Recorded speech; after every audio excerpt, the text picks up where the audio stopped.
আসসালামু আলাইকুম বন্ধুরা, আজকে শিং মাছ দিয়ে আলু দিয়ে রান্না করতেছি। তেল, তারপরে রসুন দিয়ে দিচ্ছি, পেঁয়াজ দিয়ে ভালো করে কষিয়ে নেব। কাঁচামরিচ দিয়ে দিলাম বন্ধুরা, লবণ দিয়ে দিলাম বন্ধুরা, হলুদ দিয়ে দিলাম বন্ধুরা, তোমাদের সাথে শেয়ার করতেছি। এখন মরিচ দিয়ে দিলাম।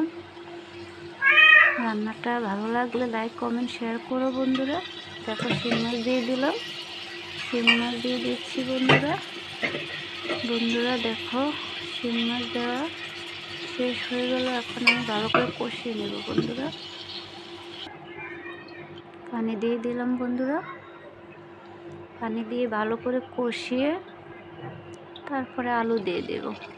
দেখো বন্ধুরা আমার কষানো হয়েছে, এখন আমি মাছটা তুলে নেব বন্ধুরা।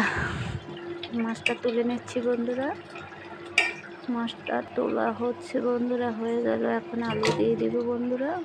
দেখো বন্ধুরা আলু দিয়ে দিচ্ছি বন্ধুরা, আলু দেওয়া শেষ হয়েছে। এখন ভালো করে কষিয়ে নেব, ঢাকনা দিয়ে দিচ্ছি বন্ধুরা।